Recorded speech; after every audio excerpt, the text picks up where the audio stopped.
Can we settle down, please?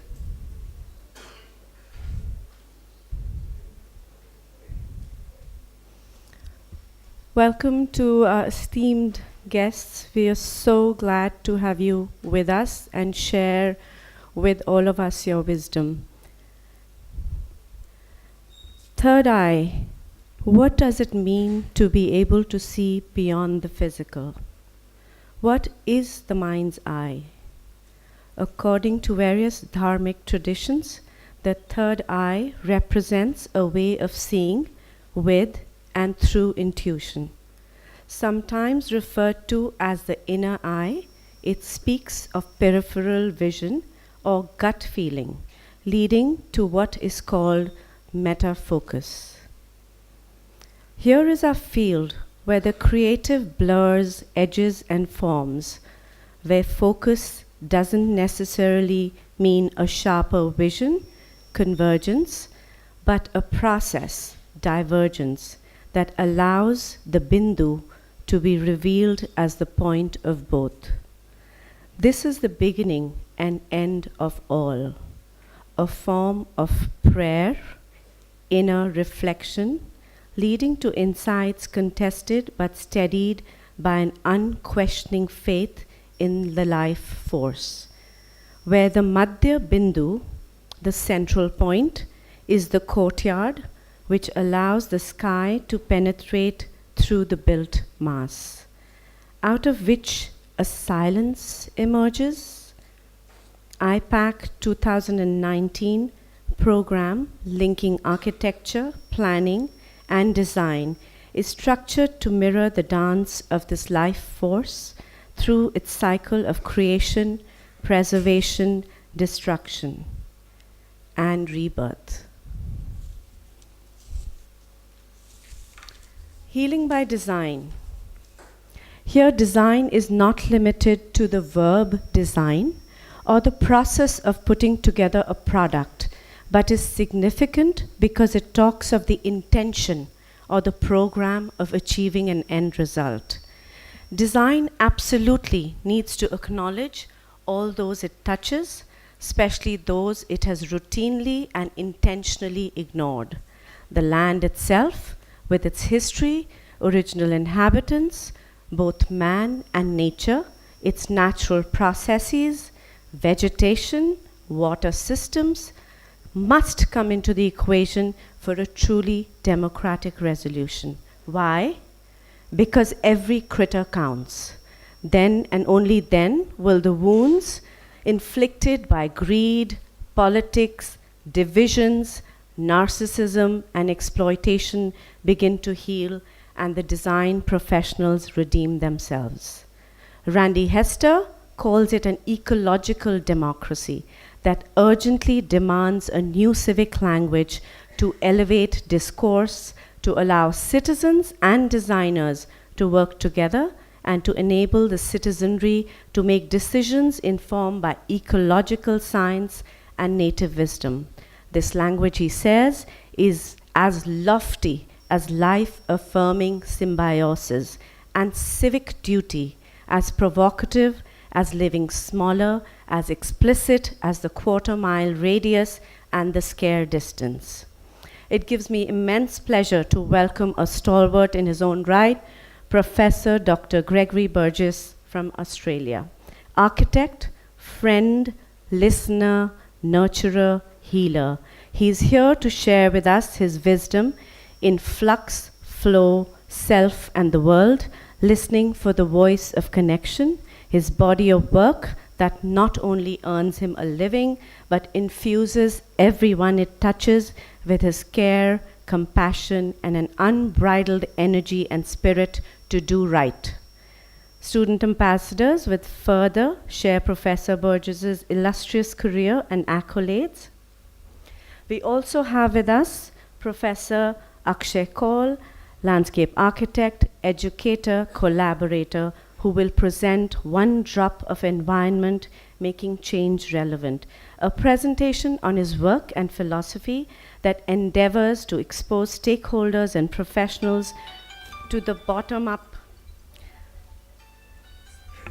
bottom-up process of development and seek collaborative solutions.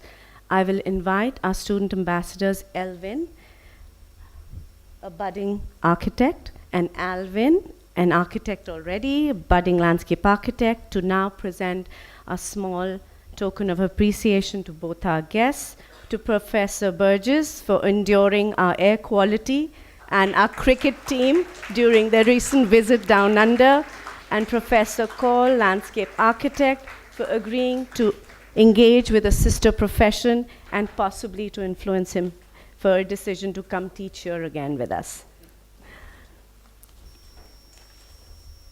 Here are our student ambassadors, Ishita and Manandeep, who will introduce Professor Burgess, and Ruchi and Yogita will introduce Professor Kaul.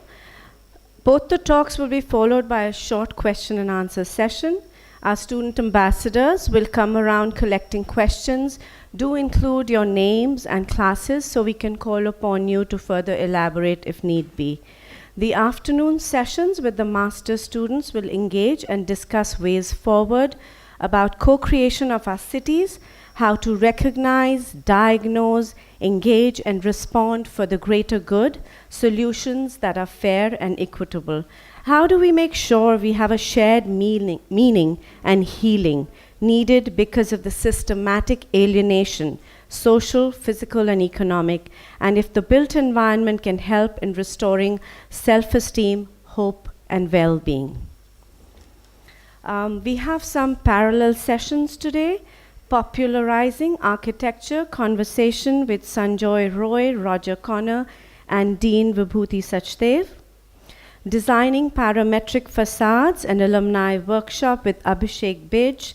Sustainable Architecture using Software, an alumni workshop with Anirudh Datta and Mohit Jotwani. The SSAA Factor workshop with Peter Scriver, Amrita Madan, and Bhavna Dandona. Over to the students for the introductions to Professor Burgess. Thank you. Professor Gregory Burgess is notable for his participatory design approach, practicing architecture as a collaborative, social, and healing art. Professor Burgess's projects include housing, cultural spaces, educational, health, religious, commercial, tourism, exhibition, and urban design. His accolades include the National Sir Zelman Cowen Award for Public Buildings, the Victorian Architecture Medal for Best Building of the Year, the Australian Institute of Architects Gold Medal, and he's twice been awarded the Kenneth F. Brown Asia Pacific Culture and Design Award for environmentally sustainable design is central to his practice vision, for he believes that in a way, buildings are ourselves. Their gestures to the world reflect our human responsiveness and our capacity to transform ourselves. Dr. Burgess has taught at Australian and international universities, been published widely, and his work has been exhibited at major galleries and museums. He was awarded an honorary doctorate of architecture by the University of Melbourne, acknowledging his significant artistic, social, environmental, and intellectual contribution, and life fellowship of the Royal Australian Institute of Architects. He was also honored with a member of the Order of Australia for his service to architecture and the community in environmentally sensitive building design. Now, we would like to call upon Dr. Burgess with Flux, Flow, Self and the World, listening for Voice of Connection.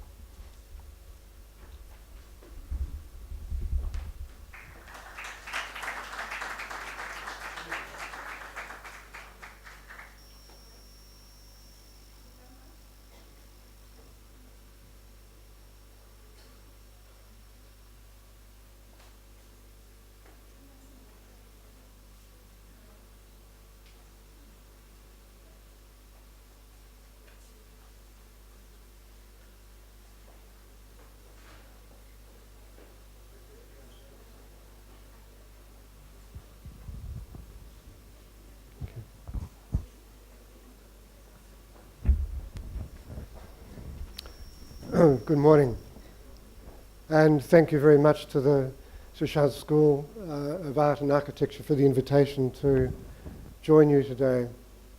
And we had a very enjoyable day yesterday with the workshops and some more tomorrow. So looking forward to a discussion today with Akshay. Yeah.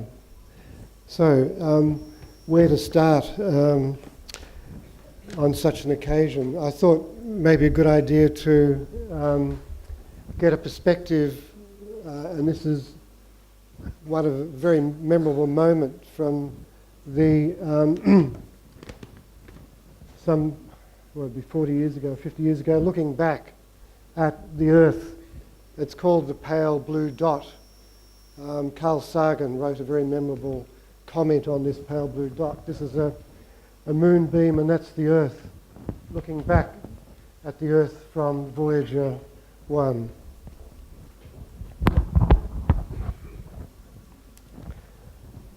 I think it's worth quoting Carl Sagan verbatim here. Consider again that dot, the Earth.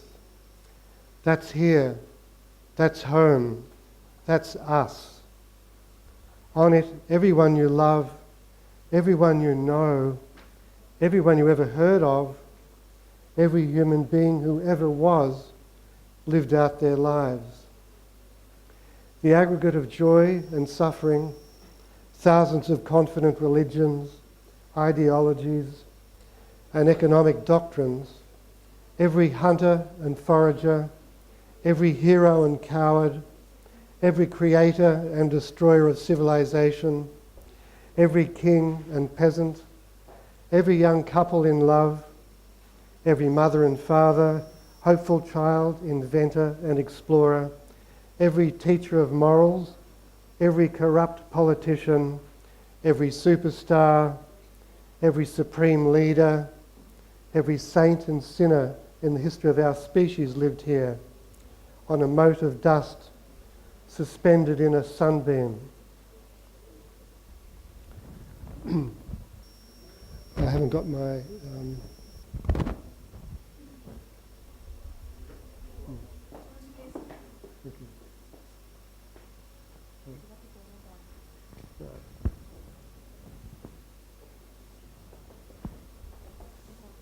Which one? Okay. Right. So this is, you get that perspective on our Earth, such a fragile thing that we live on here, when you see it in the context of space and the cosmos. When you get closer, you see the movement, the flux and flow of the weather, the flux and flow of the seasons. And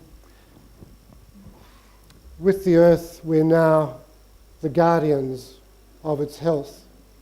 And with our buildings, which are like ourselves, we have that same responsibility.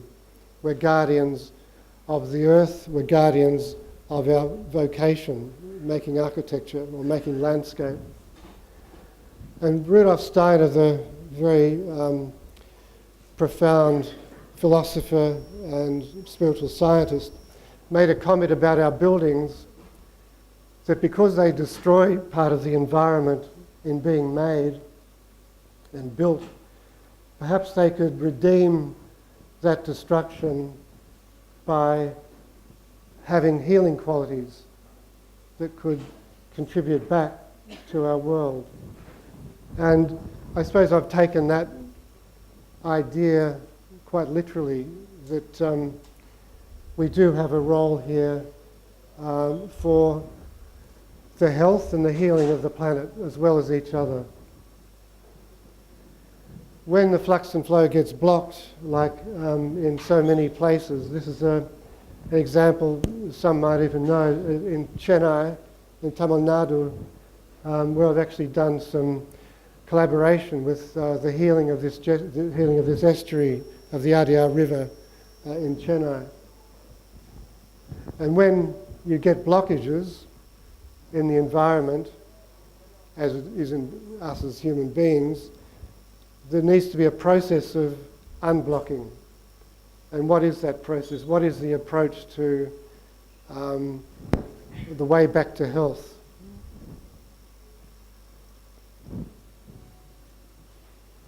When we build a building, we usually try and make a an effort to empathize or respond as deeply and with as much understanding as we can to its place, so that that place and that building look as though they belong together. The building grows out of the place in a kind of breathing relationship.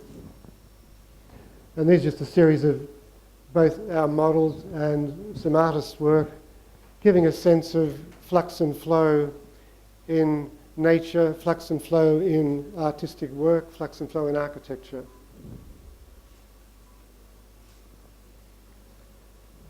This is Miriam Rose Ungemeer Baumann, who's a very wise and articulate Aboriginal elder. And I wanted to point out to you and recite by memory, if I can remember it, what she calls a dadiri, which is deep listening. The quality of deep listening in Indigenous cultures is one of their profound gifts to European settlement. So what she said was something like this: to know me is to breathe with me. To breathe with me is to listen deeply. To listen deeply is to connect.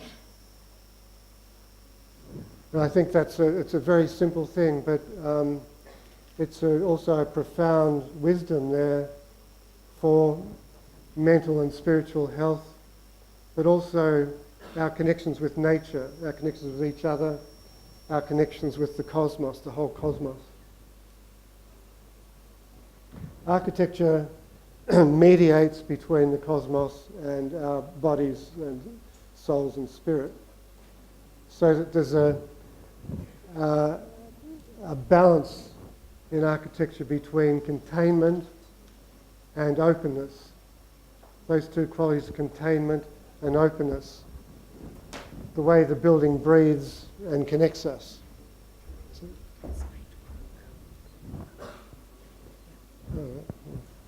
So is this back in front too, or not? Yeah, okay, thanks. Can everybody hear me okay, or? Yep? Okay. So our first spatial experience is in the womb. And this is a very profound kind of first experience, which is really subliminal. Not many of us actually remember it. But that sense of oneness and oceanic unity we feel in the womb is something we carry for our whole lives. Sorry, talking to me? No. When we're born, there's a separation takes place. We're excluded, in a sense, from that unity. And the return trip to that unity has got to be done consciously. So it's a little story of life there.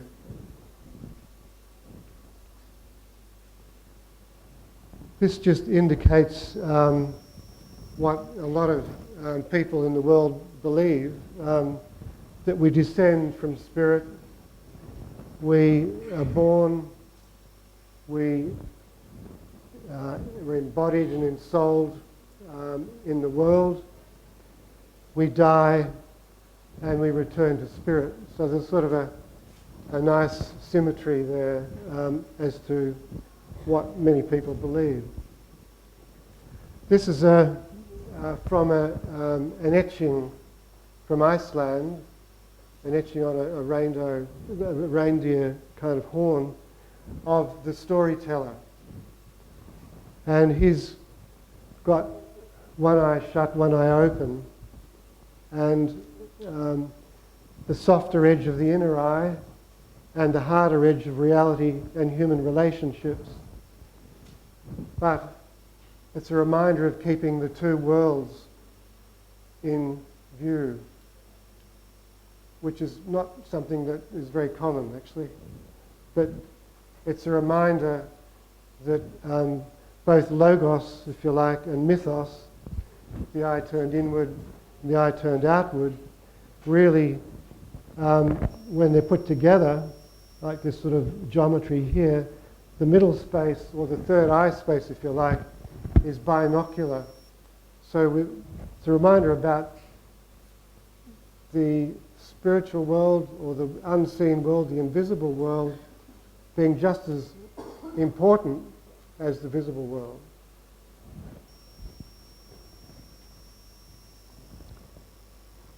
And the seed of destiny, or the seed, the creative seed, the origins of any project or a thought, and the plant, thinking about the adaptability of the plant, the flux and flow of the plant as it thrusts down into the earth with its roots and bursts up towards the light with its leaves and shoots.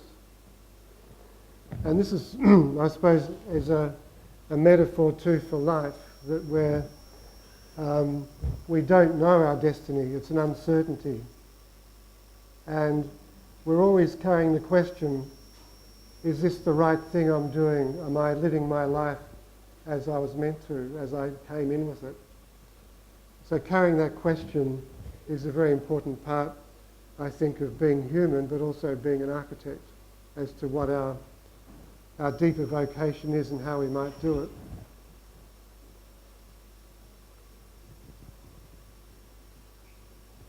The tree and the inner life and the outer life, the way they come together, is reflected in a little poem that Goethe, the great German philosopher and novelist, poet and scientist, wrote. "O I who long to grow, I look outside myself and the tree inside me grows." It's a very nice sense there, I think, of the reciprocity of the inner life and the world. And one of the key things why we're in so much trouble, I think, in the earth is the split or the apparent separation between ourselves and each other and the world.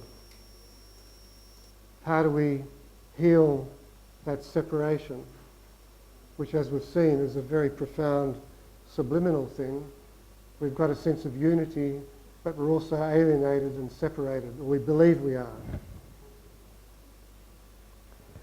So there's something very important about our inner attitude to the world as we're in it, when we're here. And I'd just like to read one of my favourite quotes from Louis Sullivan, who was a teacher of Frank Lloyd Wright, and was quite a profound thinker, I think. "Sympathy implies exquisite vision, the power to receive as well as to give, a power to enter into communion with living and with lifeless things, to enter into a unison with nature's powers and processes, to observe in a fusion of identities life everywhere at work, ceaselessly, silently, abysmal in meaning, mystical in its creative urge, in myriad identities and their outward forms."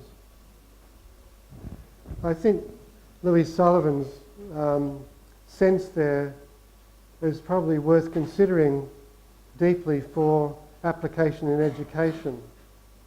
And I suppose what I'm hoping to communicate a bit today is the importance of the unseen, or the importance of the blind spot where things are hidden that we really need to bring to the surface to consciousness, to look at more carefully, so that we can be more effective in our work and more naturally healing in our lives with others and with the earth.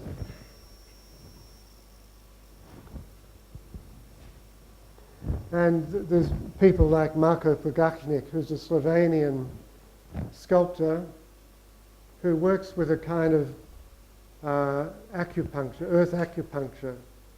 So the earth, in its flux and flow, sometimes gets blocked by certain incidents which affect the energy flow. So Marco Pogachnik, usually with groups of other people, groups from local communities, will look at where energy is stuck, and he will bring one of his stone sculptures with reliefs on them and locate it in a place where it can release some of that negative energy that may be there.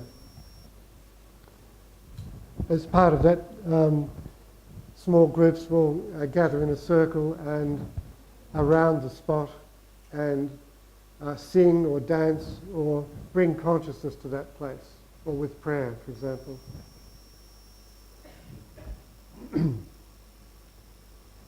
So this is just some diagrams that I've done which try and give a bit of a sense of, with our body, soul and spirit, find some sort of relationship or some way of picturing, some way of moving the body too in some maybe daily ritual that helps us connect with ourselves, with our heart as centre of things, and also with the cosmos. So you can see this lemniscate form here, a figure of 8, the heart in the middle, a kind of a vertical here, which is the vertical axis of spirit, and the horizontal axis of soul, or the world, and the heart as a crossover point in this lemniscate. And Goethe again had a comment about this lemniscate. Nothing's inside, nothing's outside, for what's inside is also outside, wholly open mystery. So you can see this figure of 8. The inner section here is like that, and when it turns itself inside out, as it moves out into the cosmos, there's a continuity there of inside and outside, like a breathing connection. And I find this a useful picture to connect up with body and the cosmos. Also, the geometry of the Vesica Pisces, where unity may be the larger circle, the Vesica Pisces, the two circles with the vesica here, the fish's bladder, is a geometry which reconciles any polarities. So it's a useful picture for me anyway of, for example, spirit and matter and the soul. The soul participating both in the spirit but also in the matter, in the world. And wholeness or unity. So just getting some of these pictures of our relationship and the breathing relationship of the reconciliation of matter and spirit.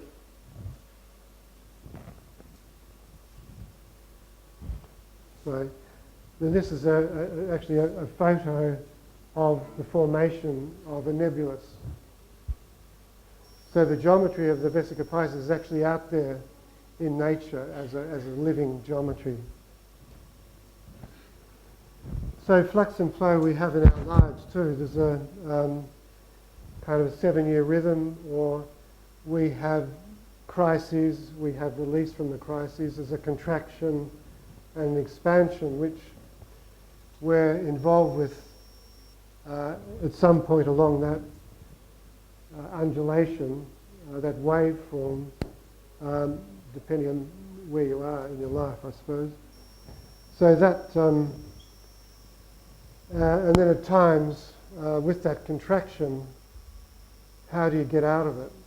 Do you just wait, or can you work actively into your contractions or your crises in a way that that's helpful to bring consciousness to whatever's going wrong.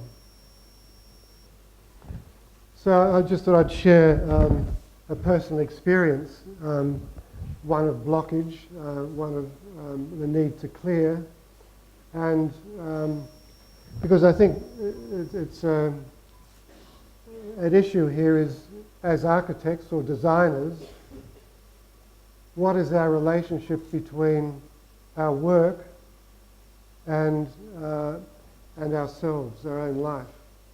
Is there a relationship, or is it just we're doing a job, it's again separate, or are we making some kind of effort to question how we can integrate the two?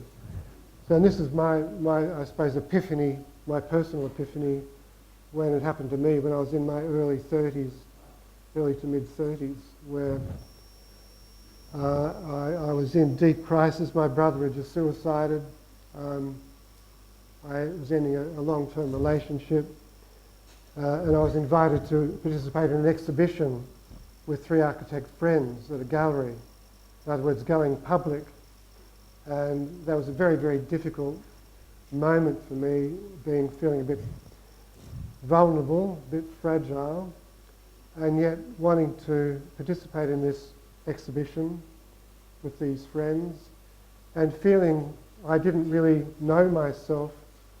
I didn't really know what was the value of my work, or what it was about, what the meaning was. And and just recently I'd been to a priest who was also a clairvoyant, just for counselling, and he made me an offer, just as we were talking, to be a healer with him. So I didn't take his offer up, but it made me think about architecture and the potential of architecture to be a healing art. So it was a real shift in my life to put those two thoughts together, coming out of this flux and flow, this contraction period. So one of the things that I did, because I was so overwhelmed by this situation, I began to write in a flow of consciousness manner about everything that mattered to me, everything that I felt important, what I felt the future, sensing into the future, also remembering the past, and also trying to be very present. So what happened, this writing was like taking the top off the bottle, or having a laxative, I suppose, not how to put it. So there was a freeing up of my psyche and my spirit, my soul, to make the most of this situation and to bring together the thought of healing. Architecture as a healing art.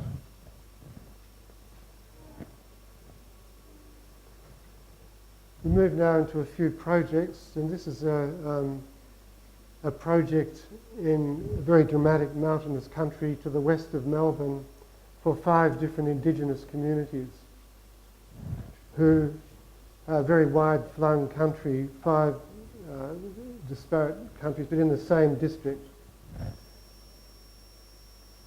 And it came out of about 15 or 18 months of workshopping, listening, working through ideas, and having people's contribution integrated into the process.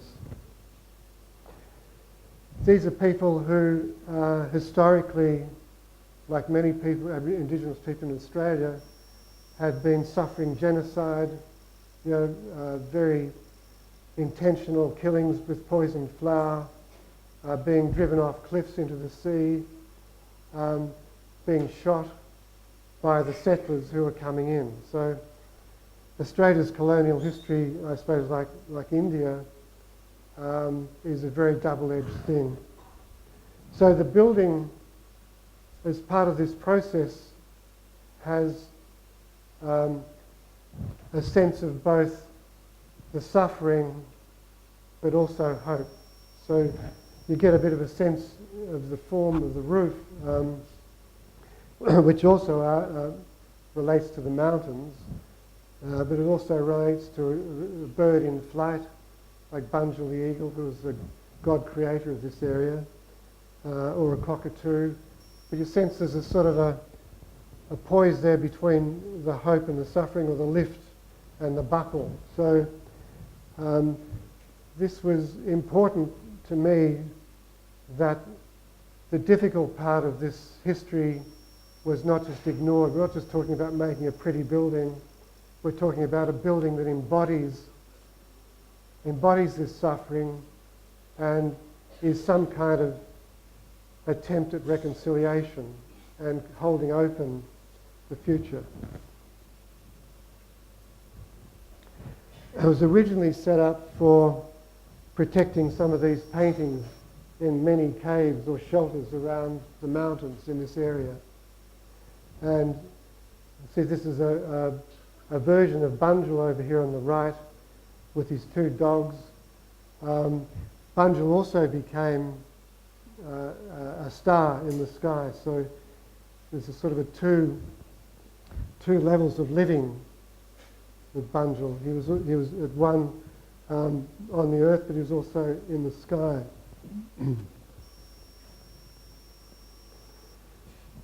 So there's a tradition here going back 8,000 years, these remnants here, and Aboriginal culture in Australia goes back probably 100,000 years or more.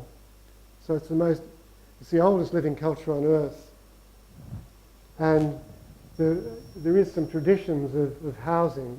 This is the one from this local area, which is volcanic stone, just roughly in a circle with a branch kind of roof. These are some of the archaeological sites. So it's relatively recently been discovered, but also very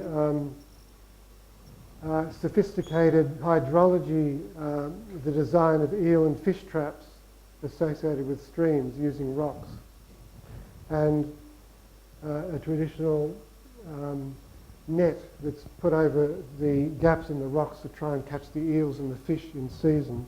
So there'll be big celebrations at these times of the year. And the process here was camping out. That was the initial thing, to camp out with the 5 different groups, the representatives of the 5 different groups, near the site for the building. And that night there was lots of feasting and drinking, singing, dancing. We did some boomerang throwing in the afternoon. And I went to bed early in the tent and overheard some conversations between some of these men in particular, where they were weeping with grief about their treatment by their parents. So we can see in some of these trauma-affected or damaged communities an ongoing passing on of the damage. And it's an ongoing issue in Australia to actually accept there was very brutal treatment of the Indigenous people. And that's going on today. There's reconciliations happening, but too slowly. Anyway, I took in, listening through the tent walls that night, some of these stories which were very distressing to hear. And I did some sketches in the night, and in the morning we had a bit of a sit around, and there was a certain recognition of these forms that were already starting to come out of like a mutual dream from the night. And they were sensing this might be a bogong moth, or it might be a bird, but there was whisperings about what it might be as an animate thing.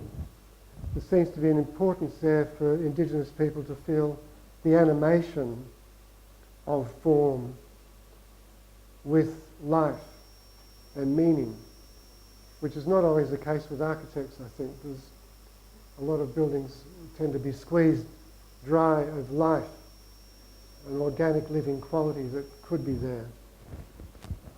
And we did workshops over about 18 months, trying to come to grips with what this thing was, what it needed to be.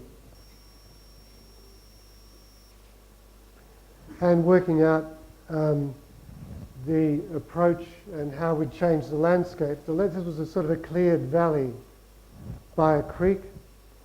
So one of the early things we were talking about was an arboreum surrounding the building of edible and medicinal plants, which is what's happened in the meantime. So there was a ceremonial ground asked for, a berming to sort of give a sense of enclosure for the building, and finding the right way in, which wasn't just coming straight through and having an entry. You came from across the valley and round and in like a spiral. So it's coming back in on yourself. And in the meantime, you're very aware of the landscape. This valley and very high mountains on either side of the valley. And like most jobs, most projects, we do quite a lot of models, modelling ideas, modelling you get a feel in different materials too. So we're using here mud, but also plasticine, something you can get your fingers into and feel the force of your fingers, feel the force, the flux and flow, if you like, of the malleable material. And others were just using cardboard, K-knife, paper, looking at the roof perhaps indicating feathering effect with colour, a kind of sweeping protective curve, and looking at the arboreum around the building here. So it's a central fireplace in stone, and then a series of spaces around that. A ceremonial ground to the east, and forms that are really moving. There's a lot of movement here. Just some sketches, and I suppose as the process continues, you're trying to sort of find the essence, how it can be simpler, how it can be more intense. And you can get a sense here of the building having a number of spaces with their own centre, but also they're all flowing and fluxing around the fireplace or the stone centre. So we have the relationship between individual spaces and then the whole. And this is a lesson, I think, getting back to separation of ourselves and the world. There's a lesson here about the individual and community. Being individual, yes, but also being flowing with the rest of the humanity, if you like. As part of the process, we had coincidentally invited to be in an exhibition of collaboration. And this is Les Griggs here, who did these paintings, which are very angry paintings, but paintings that the expression of what's happened to Indigenous people in Australia since white settlement. And there's alcohol and drugs and domestic violence. So one of Les Griggs's vehicles for healing was painting, getting the anger out, and some very powerful paintings. Another Indigenous guy, Koori guy, Willie Alberts, worked on the stonework in the building. But sadly, both these guys, not that long apart, suicided. So there's this happens in Indigenous communities a lot. Suicide is like an epidemic, probably through the world actually, but the consequences of the colonial overpowering of Indigenous people, dispossessing them of their land, and introducing alcohol and diseases has been disastrous, as it has been Indigenous people around the world. Again, during the construction of the building, some of the local community is being photographed with the building as it develops, getting a bit of a sense. It was done very, very cheaply with some prefabricated plywood and then weatherboards. And, for example, this very big beam, rather than be imported from New Zealand at great cost, was constructed on site in short pieces that were pattern nailed together. So it's a bit like a bicycle chain or a motorbike chain, the way it fits together. Because the building is curved, it has a stone base that is reminiscent of those stone habitats we looked at before, and timber curved around the base. And the foreman on site improvised a heat chamber for softening the timber up. So there's a sort of a fire, there's water and steam being generated by the water coming through this pipe into a precast concrete pipe. The timber is then put into that and steamed. It comes out very floppy, so that it was able to be then bent around the curves of the building. You get a bit of a sense here of the relationship of the building to its site. This is, of course, before the arboreum grew. And using the two colours. This was a national park in Australia, in Victoria. And the ministry in charge of this area wanted it to be a green roof. And my sense was, in talking with the 5 communities, was that it should be maybe a red, so that the green of the area, the green of the valley here, with the complementary red, there was a kind of a pulsing happening between the red and the green. And the red was a real presence. I suppose also a reminder of kind of blood too, but a real presence in the green to have this building kind of asserting itself in a way. Very much part of the area, but asserting a certain presence and memory. We also salvaged some old mud bricks from a building close by, a mission, actually it was Christian missions that Aboriginal people were moved on to prevent them speaking their own language and bringing them up in a different way. The children being taken away often from their parents. So you can see the inherent psychological, emotional, spiritual damage in these people, and how important this process was to be listened to be respected, to have a place, and have some time too. It wasn't done in a hurry, it was done over 18 months. So there's something here about process, time, sincerity, openness, and listening. All those things.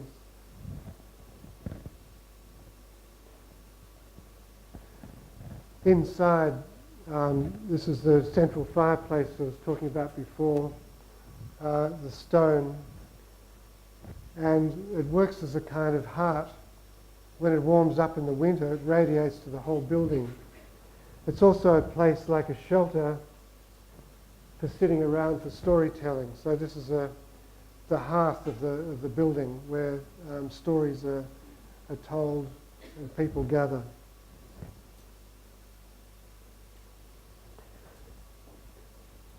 This is one of those big beams, which is the totems of these people are embodied in the building. And it wasn't necessarily consciously done, but this is like a whale backbone and ribs from the coast, Warrnambool, where one of the groups comes from. So each of the communities found their own totems in the building. but I'm showing this too to point to a certain atmosphere in the building through the use of shade and light. This is a very large trunk that's been put in front of a window so the light spills around it, and you get a real mood of mourning, perhaps. M-O-U-R-N, not mourning. But so there's an attempt here to reflect the complexity of this community and their real needs. And also the eel, another totem, the ramp going up inside the building is connected with the eel as a form.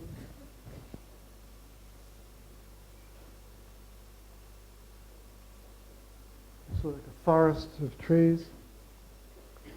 And we had to have, by an act of Parliament, a local quarry reopened to get the stone for this building. So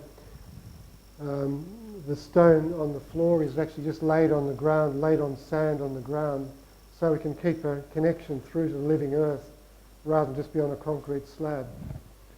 So there's sort of certain care taken with details of the building like this to connect up with all the important things.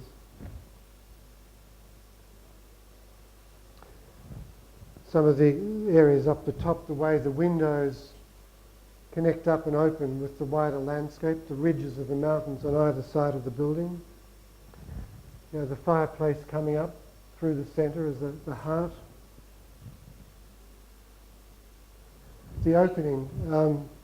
What was interesting about the opening was here we have Indigenous representatives from the 5 communities, 5 representatives of the administrative bodies, the government bodies, and the Indigenous people gave the administrators a pile as a gift, as a tongue-in-cheek gift, a pile of blankets and trinkets and flour, like a reverse gift. These were things that were used to buy off Aboriginal people for land in the early days when the invasion was happening. And as part of the opening, the building was used for making music, the didgeridoo and clapsticks, and the acoustics of the valley were extraordinary for this opening, the way it echoed back off the mountains. And in the end, I felt that Bunjil, the eagle hawk, was really the sort of a benefactor or a beneficent guiding presence for this process. And it was really Bunjil in the building, somehow animating the building too. And you can see here, looking down from one of the mountains, this is the building here, sort of dwarfed by the scale of the landscape. So the building has become a shared building with Europeans and Aboriginals. Aboriginal people do say too that the ancestors come and gather there. The dead ancestors come and obviously find the building conducive to their gathering. And you could say that this process, like this shoot coming out of a bushfire blackened trunk, this process has elements of renewal, of rebirth, of hope, of reconciliation. I suppose it's a small step, but it's a fairly early. There weren't really any precedents for this sort of building. So it was a matter of, like the Hector in the introduction was saying about gut feeling or intuition. This really was done without precedent, without really knowing exactly what to do next. It was just sort of sensed out. So we go now to the centre of Australia. And I've tended to concentrate today on Indigenous projects because of the process, but also something about Indigenous communities or Indigenous cultures that it's important to remind ourselves about. What's been lost by these cultures, the traditional cultures, the integration of science, philosophy, art and religion, for example. It's tragically unravelling for Indigenous people, and they can't handle it. So there's certainly healing happening, but it's a very difficult process. So this is a place called Uluru, or Ayers Rock, in the middle of Australia. It's in here somewhere. This map here is showing 300 or so language boundaries. These are all different groups, different language groups before European settlement, or European invasion, as we might say. So it's like a delicate lacework. We're not talking about physical boundaries, we're talking about sense boundaries, agreed boundaries, boundaries which could be adaptable according to ritual, permission and conversation. So Ayers Rock is a huge monolith. I think it's the largest monolith on the earth. You can see how it's been turned through 90 degrees in terms of sedimentary nature. It's been huge disruption. And we're asked, going back a bit now, to collaborate with the Mototjulu community here to make a building which was going to be for the joint management of this World Heritage National Park by both Aboriginal people and the White Rangers. So it's a coming together with responsibility for this management, both traditional management and the Western empiricism of science and management. So it's a complementary.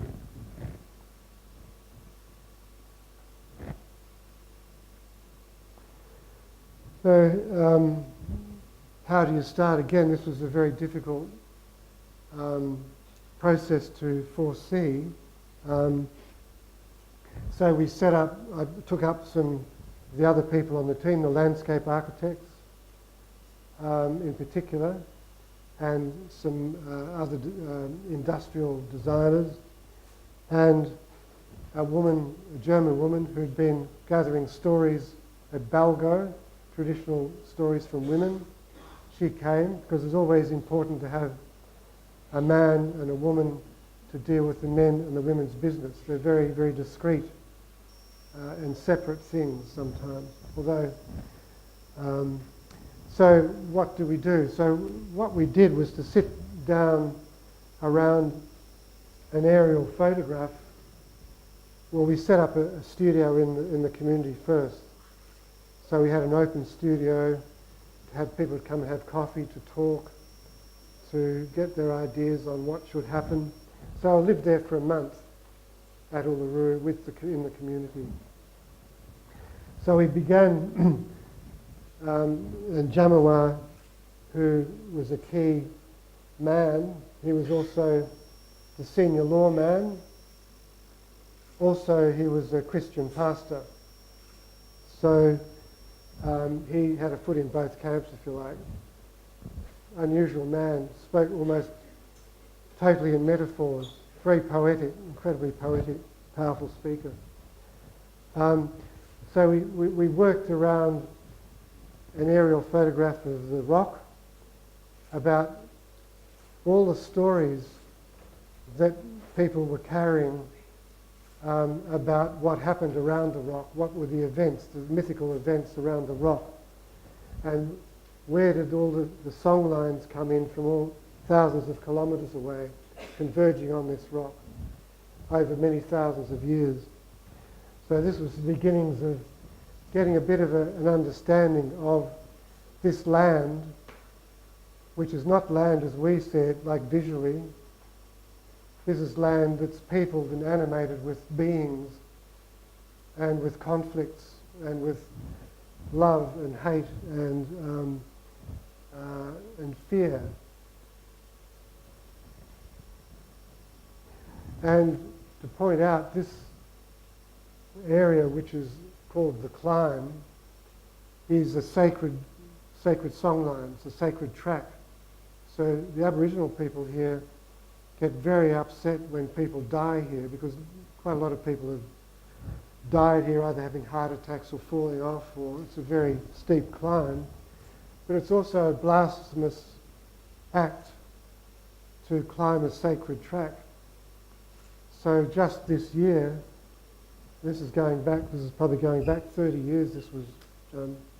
Just this year, the government has supported the Aboriginal people to have this climb closed down.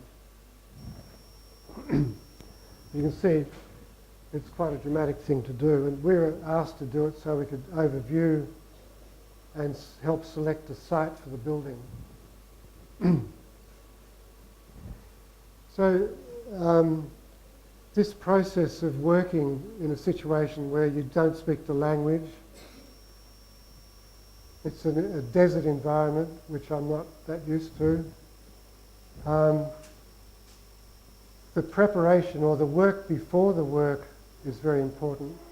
So each day I would prepare myself with meditation and prayer to be ready for the day, to see and hear what I needed to see, and take note. So this was a living process of engagement with the landscape, the living landscape, engagement with real people, and keeping your ears and your eyes peeled for what was relevant, what was important. And this was an occasion here when Nellie Patterson, one of the women, and the women were very powerful here with their stories and also their clarity about what was what. But Nellie Patterson said, we want this, she was walking around, we're walking around together, she said, we want this building to express Ananu and the white rangers working together as one. She made this sort of form with her hands, like a spiral, that interlocking forms, which is quite a cosmic form. And I'd been working with this in my morning work, sketching away, and when she did that, I was sort of quite startled because I'd been preoccupied with it too, so I sketched it on the ground. Immediately she made that form to try and clarify it as being was a joint recognition somehow. So that was a moment, that was a key moment, if you like, when you're working with this sort of process, not just in an office. You're alive in your body in a different way too. Your back space, you're sensing out as to what's coming. You're sensing back also as to what's been, and also trying to be very present to hear the things you need to hear. So we also commissioned a number of paintings by the women. This is the women's idea of the building here, which there was a very ancient 1,000-year-old oak tree, desert oak tree, and the women, with a lot of smaller juvenile she oaks coming up around its base. So the women thought, yes, that's a good place for a wheelchair. That's where we want to build. So this is Nellie Patterson, the woman I was telling you about, who made that form. She also did this painting. And Barbara Kachatu and Nipa Wilmati, husband and wife. Barbara painted this painting. Nellie painted that painting. But Nipa carried the story. He carried the story. Was many stories. He also integrated into the painting some of his life working on building the airstrip. So the painting is not just ancient mythology, ancient stories, it's also current biography. So there's this sort of weaving together of past, present and future. This is the rock. So these paintings were commissioned to try and inform us on how Ananu saw the landscape. And it's a very different way of seeing the landscape. Jamamar used to say, get very, very critical of people taking photographs, for example. Why do they need to take photographs? They could look right inside the rock and see Luni and Kunia there right now. So he was obviously psychic or clairvoyant. His relationship, and most indigenous relationship traditionally, has been one of that clairvoyance, that sort of animated landscape, compared with our rather abstract vision. So this is the rock, and this is what's called the Chukapa painting, or law painting. Chukapa is the law that bonds together everything: people, land, past, present and future, the law that we live by. So this is the Mala Wallaby. That was where people were climbing the rock. That's one of the song lines. These song lines come from thousands of kilometres away, converging on the rock. So we've got Mala, the hair wallaby, Kunia, the carpet snake, Liru, the poisonous snake, Kopani, the evil dingo here, and Kanaka, the lizard. So there's, it's a very graphic and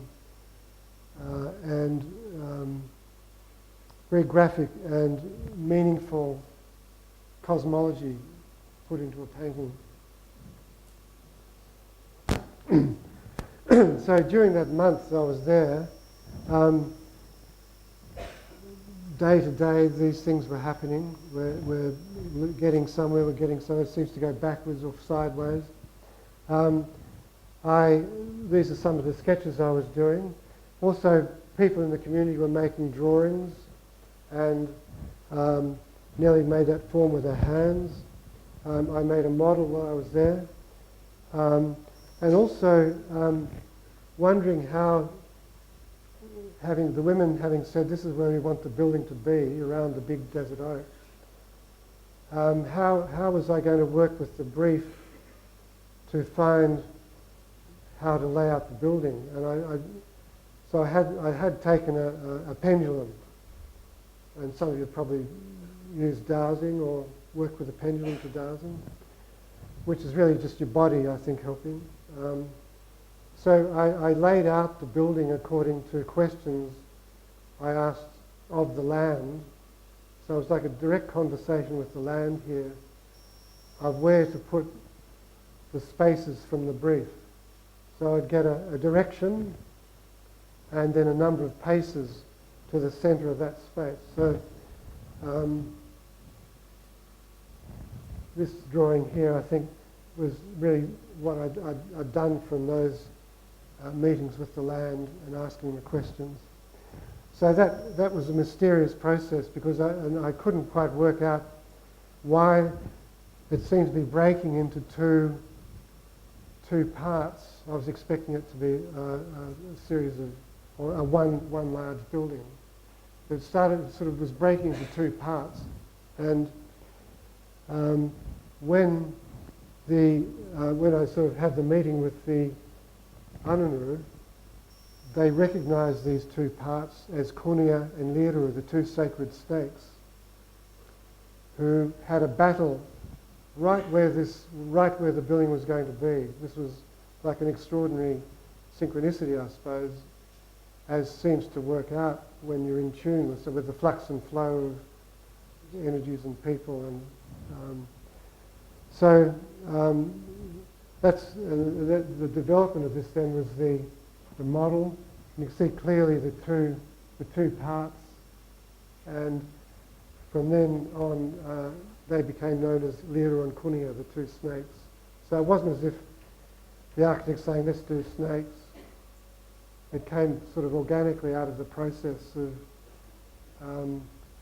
sequencing and synchronicity. So as it developed, and this took some years between the process on site and the building being open was 5 years to raise the money, do the drawings, do some testing of the materials. So this is the two buildings with an in-mar ground for ceremony, a joint management area, a shop here, an area to explain why it's not a good idea to climb the rock. There's paintings in this area here. So the entry was some distance away from the car park because Barbara Chikatu in particular said we don't want people to be preoccupied with the rock. We want to engage people with the minutiae of the landscape as they come in.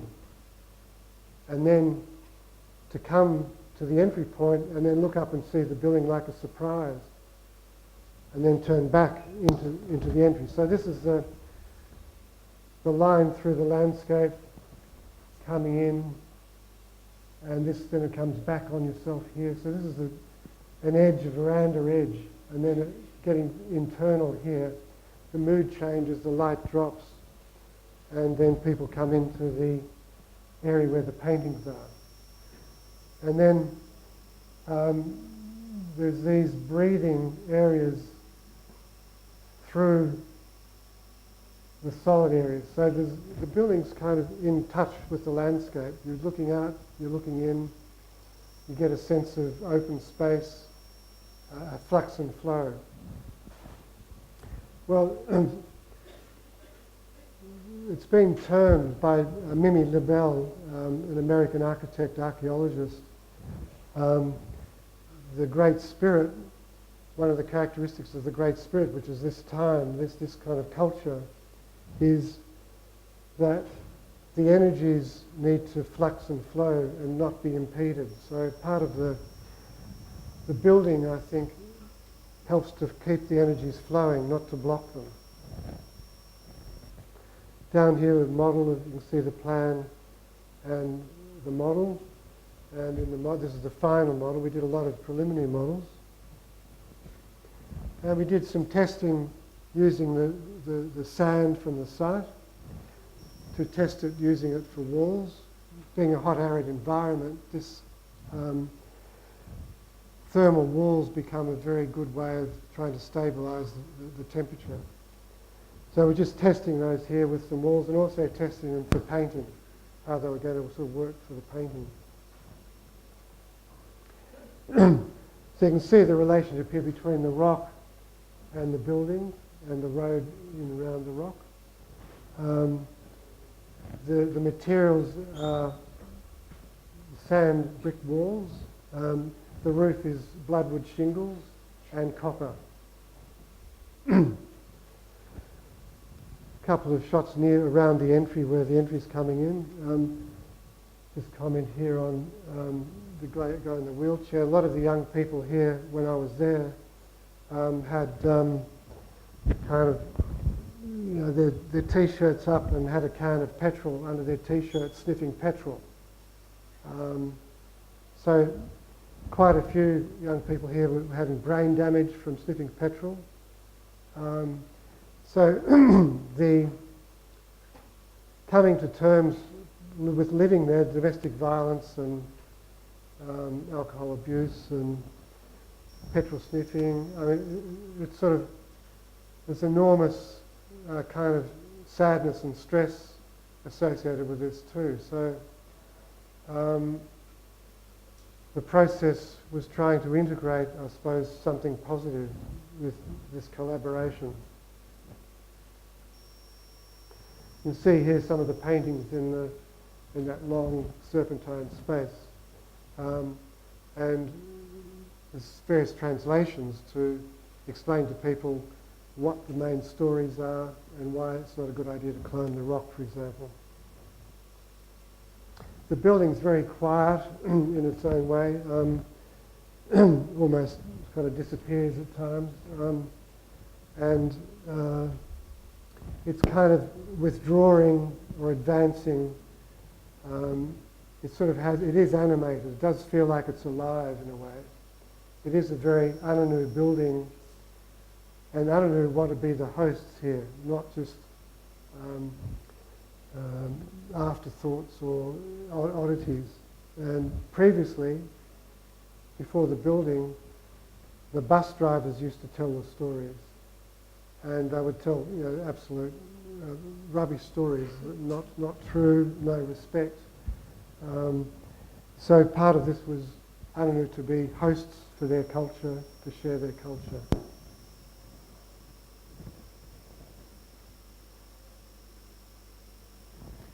Bit of a leap across.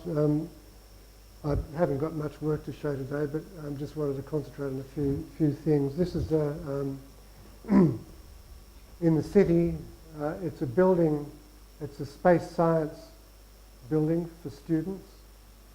It's a government innovation project for a innovative way of teaching science by engaging the students in trips to the planets and experiments on the surface of the different planets, and working as teams, mission control, getting dressed up in spacesuits and doing experiments, that sort of thing.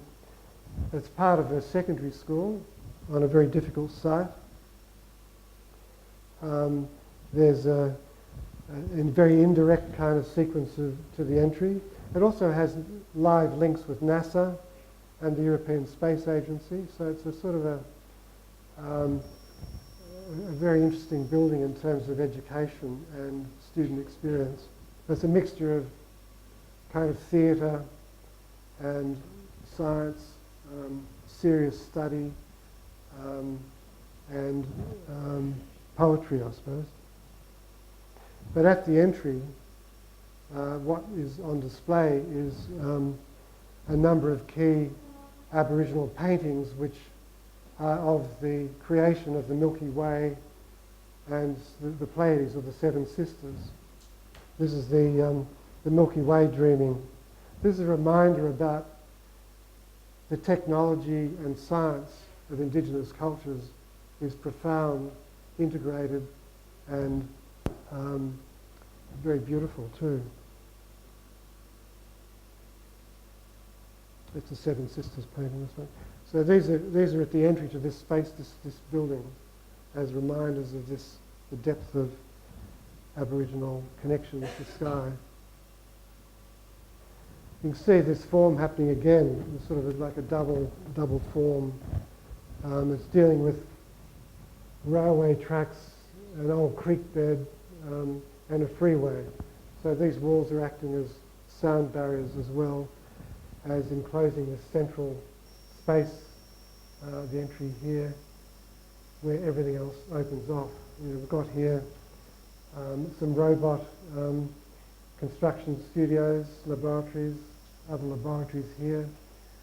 The area that's used for the experiments on the surface of Mars here, and a theaterette where the students put on 3D glasses and go on these trips to the planets, like 3D trips to the planets. They come in and land on the surface of Mars or Jupiter or something. And this is the rest of the school around it. The main space, which is painted in a kind of indigo, deep indigo blue like the night sky.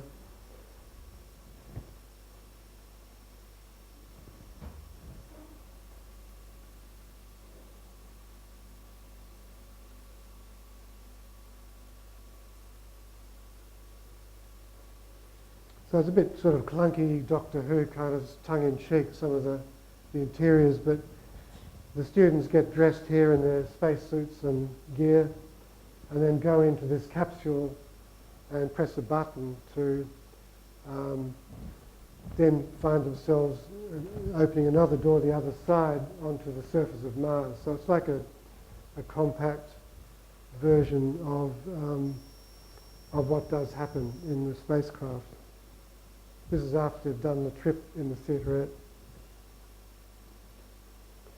And it's quite a traumatic experience when you press the button, actually.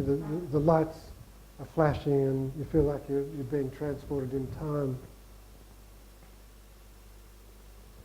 And the surface of Mars here is one example. It's computer controlled, so you can have the floor can work as an earthquake. It can be icy. The lighting can simulate dawn in that part of the universe. So it's quite a detailed sort of experience. So this is at a university south of Melbourne. It's an indigenous unit of this university. And just put it in to really give an idea of process.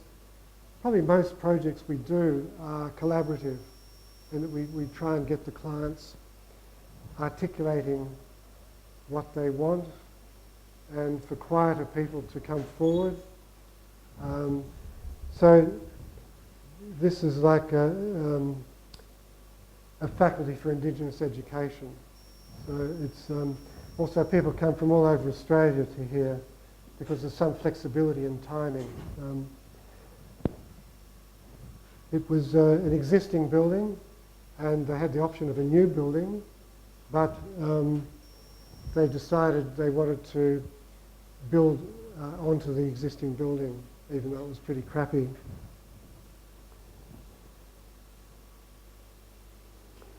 So this is the interior of the main space. This gives a bit of a sense of this was part of the original building, the steel beam. We've built on top of that and around it. And we've also put a natural tree below the steel as a column, as a reminder of the strength of traditional culture. It's also been rather brutally, the limbs have been amputated, so it's sort of quite an emotive element in the building. And the connection between the different levels of the building, so there's a real feeling of connection. There's a transparency, there's a sort of dynamic of connection through the whole building. This is in the city, which was an Aboriginal cultural centre. It was probably 5 years' work, and it was about a month away from opening, and it was burnt down by an act of arson. So this was the building as it was being built. It was sort of like a renovation come new building. And as it was going to be, with a facade of woven steel, which was both horizontal, undulating, and vertical, sort of reaching for the sky. So it was like, in some ways, unfinished kind of energy to it. So from then it would move to another part of the city. So I just mentioned that because arson, to have that done after 5 years' work, was sort of, as you can imagine, a pretty devastating blow. So part of this cultural centre was this woman here, Robin Latham, took the idea of Mirjana Abramovich. Some of you heard of her work in New York? Yeah. What she does is this a routine called The Artist is Present, where she will sit at a table and she'll have a guest come from people that come to this is in New York here, and sit opposite that person, and they just look into each other's faces. It's a very extraordinary, moving thing. Anyway, Robin took that idea and to say the Aborigine is present, and did something similar with the table and chairs with a non-Aboriginal person opposite, so that there could be a human connection made face to face to, I suppose, towards an act of reconciliation, that we're all human beings and skin colour is not an issue. But also the cultural mystery or the difference we're all different, but how do we concentrate more on our commonalities?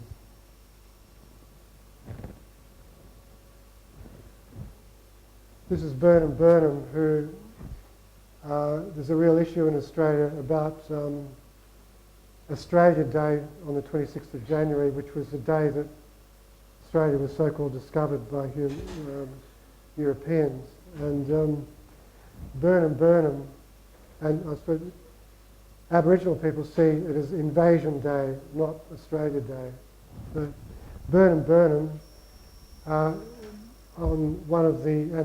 this bicentenary, went to England and drove a flag, an Aboriginal flag, into the cliffs of Dover and claimed England back to the Aboriginal people, which is quite a sort of a humorous act, but a profound act too. He's quite an actor, this guy, and a very cultured man, and a very wise sort of character. This is a project in Peru, so it's another indigenous project, but just getting some insight here into the traditional shaman culture of Peru and Brazil, for that matter. How profoundly connected the shamans are with the trees, the plants, the animals of the forest, and how they can work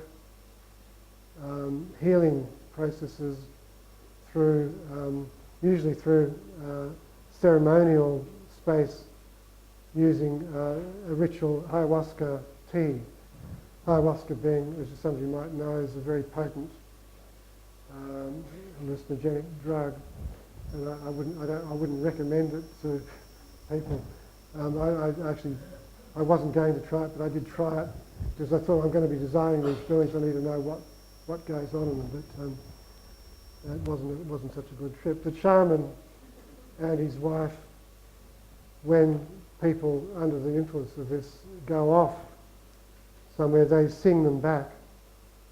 It's an extraordinary ceremony, I must say. But I think in this day and age we probably need to be working with our own consciousness rather than hallucinogenics or mind-altering drugs. So this culture, these shaman, the shamanic culture, is kind of losing ground. You know, they're dying out, and this encyclopedic knowledge of healing plants and ceremony and is being lost. So I was invited to come in to help design, master plan and design this shamanic healing retreat. There's a big thing now in Peru and Brazil. And these are just some of the elements, some of the patterns that come back through the ceremony and back to the women, through the men to the women, and the women make weavings and patterns out of the most extraordinary coloured materials.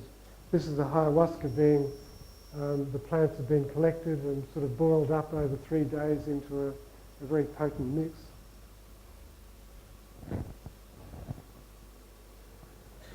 And I've just put this in really as part of, it's a very big site, but with a number of creeks going through it, sort of a staff area which has been built, an accommodation area here, a sound chamber over here for sound healing, and at the bottom a electromagnetic energy analysis of the whole site. Again, just a reminder that very important things are invisible, and we do need to have those, the closed eye and the open eye working together to make sure everything's kind of covered. And just working with some of the found things from the site in terms of the structure and the forms of the buildings. And some of the work that's been started in bamboo. Some work in Papua New Guinea for 5 different island cultures that come into this particular place for canoe racing and music festivals. a building for the platypus. We're just talking flux and flow here. There's a creek being diverted to go through the building. The platypus is a sort of a duck-billed animal some of you might know about. So the building, it's a nocturnal creature, so the building is very, very low in light.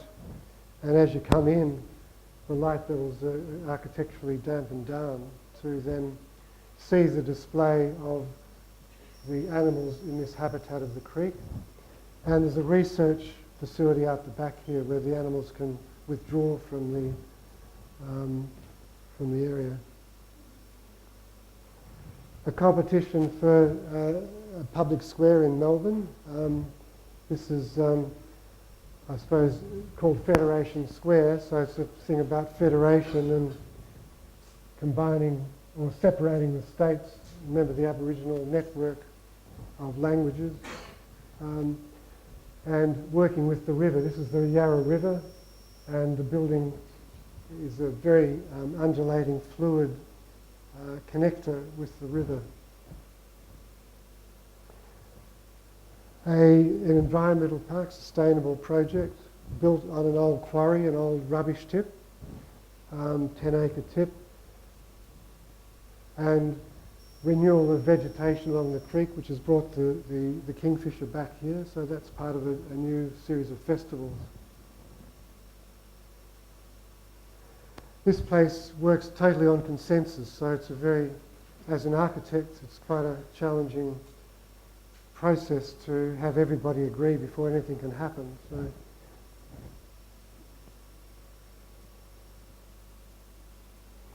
it's a place that's been going now for about 25 years, and it's really exploring the best way to live sustainably. I suppose that's its, and it has connections with India actually, with Tamil Nadu, and there's an exchange going on regularly with India in this place. This is a farm community and houses. How am I going for time? A little bit, 10 minutes. This is a biodynamic farm. Everybody's heard of biodynamics here? Yeah. So it's a village of houses, about 30 houses, and a biodynamic farm. So the idea is in time, the farm is a financially viable support for that community. I designed a series of house modules that could grow from a core, and then people have been working on their own house actually, working with that base design, but then, so in terms of the architect being precious about the work, it's not, you have to let go in a situation like this where you've got consensus or you've got other people. You have to let go of being too precious about things.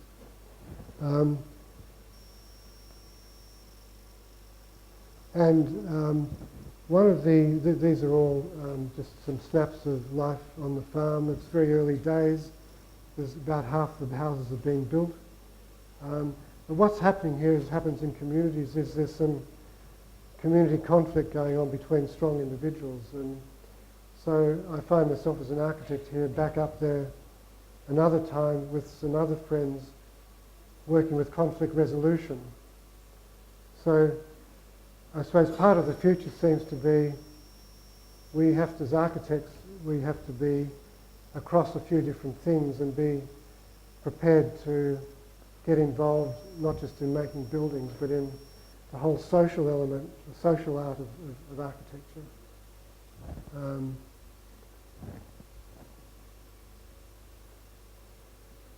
And I just put this in as a reminder. We've talked about it a bit in the workshops. Otto Scharmer's work called Theory U. I won't spend a lot of time on this now, but it's a wonderful example of a process which allows people to be heard, allows a creative relationship to grow between a group. It also can be used for personal development or community development or corporate development, or even as an argument against capitalism, to be, economically transforming on a global scale. So I recommend everybody, if you don't know about Otto Scharmer and Theory U, to look it up. It's a global movement, working on computers and Skyping. So I think it's something for the future, something very important for the future. Down to the last few slides here. This is an art project I did with my late wife. This is an exhibition we're invited to participate in of collaboration between artists and architects. So we collaborated on having a whole lot of beeswax blocks made, golden beeswax blocks, and making it into this form. As part of the process, we had to read a book called On Kindness, by a Scottish psychotherapist called Adam Phillips and Barbara Taylor, who is a historian. It was really about kindness being something that we all crave for, we're all terrified of because of the unpredictable consequences of being kind, either for the person that's being kind to or the kind person. So it's an interesting subject, kindness. And so this was working with the Vesica Pisces as, if you like, self and the other, and the space between, the space of encounter, which is what happens in kindness, the encounter of the two people. So we worked with these wax bricks, which the bee is a wonderful exemplar of community life, and the healing power of honey, the healing power of the being aware of the bee's life, the community life, the sacrifices, but also the smell. And there was bees coming into the gallery when this was being made. So we're using this ordinary domestic irons to glue these beeswax blocks together and to make this space along with other collaborations. And I just mention this because my wife, just before she died, had written a PhD thesis on a poetics of care, mourning, consolation, healing. And it was about looking at art and art's capacity to be a therapeutic healing, had a therapeutic healing dimension to it. And so she looked at 5 different artists, me as an architect, a number of filmmakers, and another artist, having a close look at their work and processes, how it kind of reflects healing, how we work and what we make can be a healing presence in the world. This is right near the end. This was some of these exhibitions that I've been invited to be part of, and I've just shown a couple here, but are opportunities to stretch out what we understand about our life and our vocation, our life in architecture or landscape. And this was called Architecture's Idea, and a whole series of people.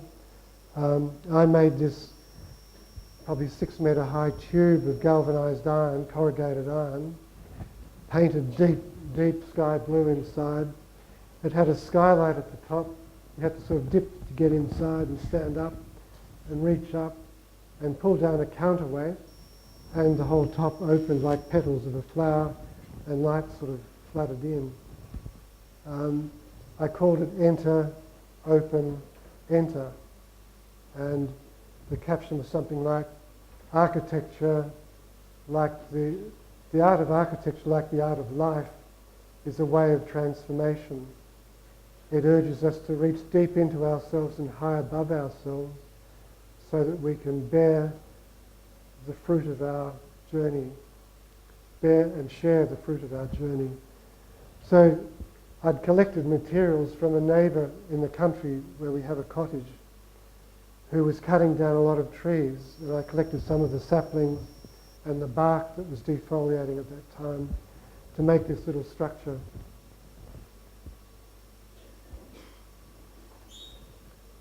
So life in architecture, life in art is really a dance between darkness and light. And when we're in the dark, we reach for the light.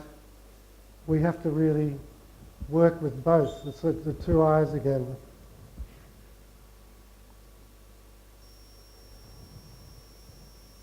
This is, I suppose, just down the last couple of slides here, but just a graphic illustration of this year in Australia. There's been a public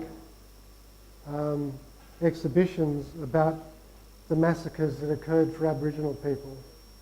And this particular site, the descendants of the victims and the descendants of the perpetrators come together here in reconciliation on the anniversary of this massacre.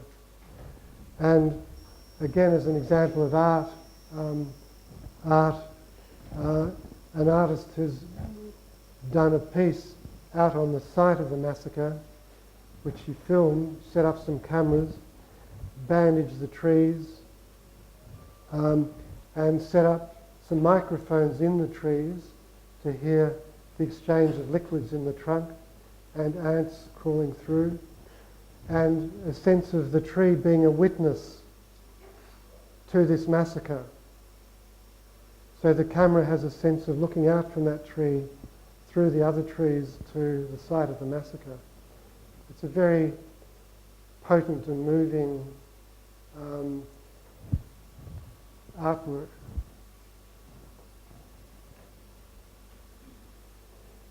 And as architect artists, we need to take up our initiatives, our opportunities, where we might be able to prototype through our work examples of what we might become. So seeing our work as a vehicle for growing, a vehicle for understanding, a vehicle for sharing, of finding our part in the whole, and to be able to keep the flux and the flow moving in a creative way. So I'll leave you with that thought. Thank you.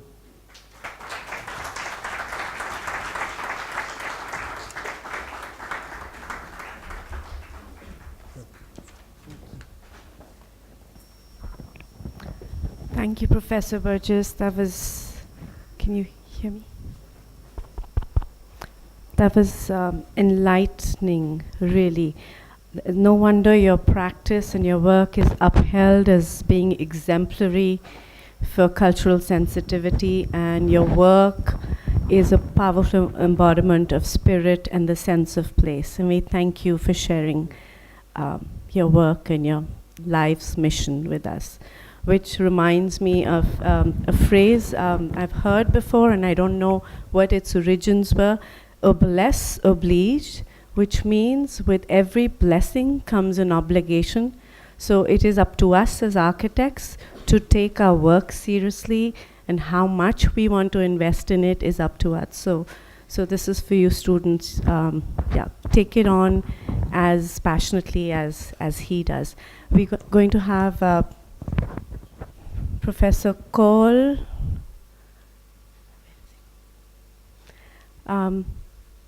So we're going to have students introduce Professor Cole. I think he might have stepped out. We can have some questions. He stepped. Okay. We'll have some questions for Professor Burgess, if any of you have some questions for them. We were going to do them in the end, but now that we have the time, we might as well be efficient.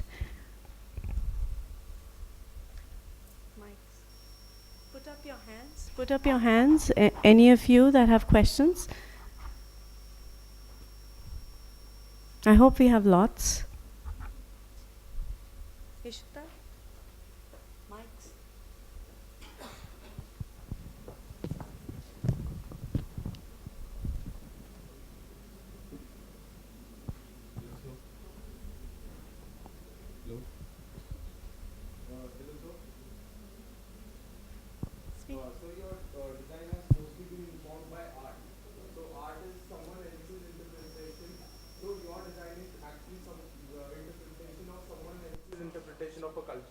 So how diluted do you think the understanding is? Your design, it's all good. Hello, hello, hello. Yeah. So your design is interpretation of your design is basically informed by art, which someone basically informed by art, graphics. So which is your interpretation of someone else's interpretation of a culture. So how I think I'm not being clear here. So your design process involves art. Is art. Yeah. Yeah, I think it's all art. Life is art too. But, I don't see art necessarily as a separate thing, but it does get separated in our culture. But I'm just not clear about the question you asked me. Is my process and work art? Yeah, your process involves art, right? Well, it is an art in itself, I suppose, rather than involving art as an external applique. It's integrated part of the life process, creative process. So, do you want to put it another way, or? I think what he was trying to say is your work is inspired a lot by the native art. Inspired a lot by the native art, and it's not your art, it is the Aborigine art. So how do you reconcile their art and your art, which is your building? It's not a interpretation of their art. It's really the human processes of what's really needed here. It's not like a transfer of art from one culture to another. It's a whole fresh look into what's needed here in human terms, landscape terms, human terms, and cultural terms too. But it's not, I don't see them as being an interpretation of Aboriginal art, so it's not something that occurs to me. So you say culture. So what does culture mean to you? Is it a frame in the human timeline, or it's a continuously evolving thing? If it is an evolving thing, how much do you think we can inject new ideas and technology to the existing culture? Yeah, well, that's an interesting question. I think it's obviously evolving, same as our culture's evolving, and we need to evolve with a deepening consciousness of Indigenous cultures. So there's a kind of a crossover where we need to delve into that to see what's there to learn, as well as Indigenous cultures becoming more evolved in a technological sense, literally, even though they had wonderful technologies previously. So when do you draw the line that the design sticks to roots to the culture and then also responds to the new requirements and new needs? Yeah. Yeah, it's an interesting question in terms of how it looks too, I suppose. There's lines of argument about reflecting Aboriginal buildings, if you like, reflecting current contemporary technology, rather than maybe some of my earlier buildings they're sort of rustic, but on the other hand, there's a need for sensuality to acknowledge and keep the senses alive. And that can sometimes involve more of a wabi-sabi kind of connection with materials and textures and colours. And so I think everything's in evolution, and we have to be freshly present to what the needs are and what the opportunities are. That's why we need to listen carefully to people and to put ourselves at the service of what's really needed, to be open enough to see what's really needed. And I suppose we'll just do our best on that. I'm not putting myself up here as an exemplar. I'm just this is what I do, what I've done, and sometimes without much precedent or idea of why or how, but having an intuition or a gut feeling, as was said, you have a sense of what's required, you listen carefully as you can, and sometimes there are gaps there too. Your buildings, they are mostly fluidic, curvilinear, and you have used a lot of concave and convex forms in your design. So how do you manage to treat those curves and all? And till what extent do you involve yourself in furniture design and the interior space? Yeah, well, I have designed quite a bit of furniture and lights and skylights and different things. I didn't show many buildings today, so I've got a lot of other work, obviously. What was the other part of the question? So your buildings are very curvilinear and bad. Yeah, not all of it. No, I have done some furniture. And how do you treat the external of the building? So you have curves, Yeah. so concave and convex. So these two have different nature when it comes to the scale and model. So how do you treat them? Do you They have different scales, the model. Yeah. I mean, how are they achieved in how they built? Just not sure what the question is. So. No, the form. So like convex and concave. So they have different nature, they have different characteristics. So how does one deal with the nature which a curvilinear building throws at the audience? Well, not all my buildings are curvy, but some of them are. I mean, I think, again, it's working with what you feel is appropriate to what sort of dynamics involved. And I find curves either fully curved or segmented curves. You can bring movement in with them in a different way than with orthogonal forms. So I'm not sure I exactly understood what you meant. Stumbling a bit here. Go ahead. Ask your question. Sorry, if I may, I just wanted to go back to the point where we were discussing how culture influences, how it evolves and influences technology. So the idea is we find ourselves in situations where our culture, specifically India, is kind of rigid. There are a set of rules that have been followed for the past so many years, and they sort of pose difficulties in it evolving, especially with the new technology. The main example that comes to my mind is like Vastuvidya. So when ancient architecture, there have been a lot of people in our college also who wrote dissertations on how it can now be, come into high-rise buildings, which are common. But there's this contradiction. How do you begin to choose what is necessary to the people, and it should be a part of technology, it should still be cultural? Because they were dealing with they deal with two very different times, very different materials, very different spaces. And if the needs at that time, the culture has been influenced by the needs that they had maybe 100 years ago, they're not the same. So why would you take it forward? And if you would, how would you take it forward? If you truly want to keep the people and their needs at the center, then is it that necessary?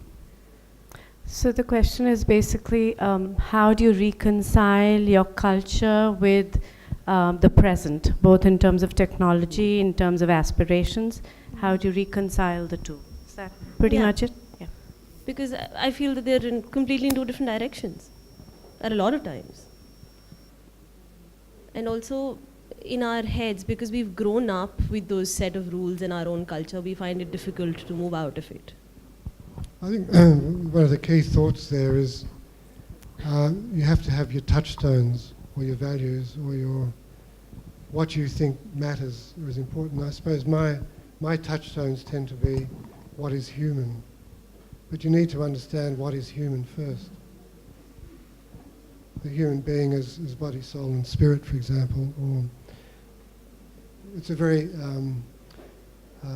secular age we live in. And I don't know how India is now, but I think understanding being human and keeping in touch with that. Like the digital age, a lot of people are not in touch humanly. It's sort of it is and it isn't, but I think we've got to be quite careful that as architects responsible for these things, that we're making very humane and human environments that are kind of responsive, that work with the senses, and there's probably 12 senses rather than 5, and the senses are withering and dying. So that's one area.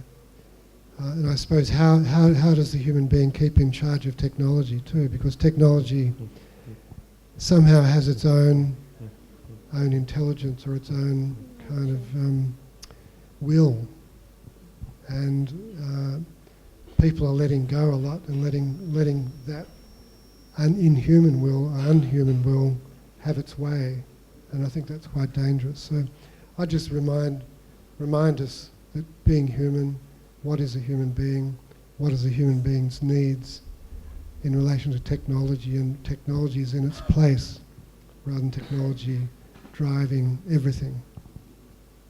So it's a bit of a creative resistance in some way, and keeping awake. Keeping awake is another touchstone. Keeping conscious, keeping awake as to what's really going on. When you look at a situation, to understand it, don't just sort of take it for granted that it's benign. It may not be benign. And we don't know either. So your own development of your own consciousness is a crucial part of this picture of culture, technology, being human, the future. And every time we give over, like to our phones, certain powers, we lose something in ourselves. So it's that discrimination or discernment as to where are we in relation to technology, our will. What's the nature of will? The bigger will, like a divine will if you like, and our little will, and the will of politicians or others who maybe don't care in certain ways about this, that or the other. So we have to keep in touch with what matters to us.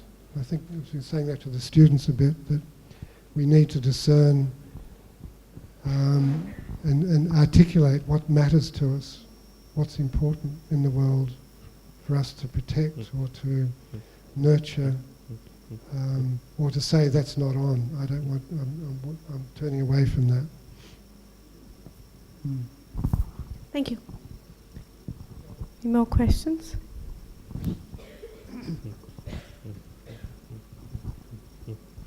So, in one of your projects near Ayers Rock in Australia, you have used copper ceiling. The roof is copper metallic. So, in Australia, temperature goes up to 35 degrees. So it is also hot. So, is it not a problem for that? No, What's the benefit of the using the roof is insulated underneath that. Sorry? The roof is insulated beneath the copper. Okay, so what happens if it is insulated? It's insulated, so it's isolated. The heat doesn't come through. There's insulation below that. What is the use of it then? Why use it? Yeah. Well, it was particularly an aesthetic of colour and change of colour and texture, and that certain quality that it has in that environment. There's not a huge amount of it. It's just it's part of like a scaling effect in terms of the animation of the building. Thank you. Any more questions? Yeah. So I absolutely loved your work and the process that you go through. The idea of how to understand a culture through art and its history, and then putting the needs over that. Like you divided those 5 parts in that thing for 5 different zones. It wasn't just the art that influenced it. It was the basic necessity and the needs and the spiritual belonging and bringing all the culture together. But understanding culture in an epoch where it is started with the financial reasons and and the economy overlays the culture. Like in India, it's happening. You won't find the primary culture that we used to have in the present day scenario. Even the primary understanding of the culture is so diluted, and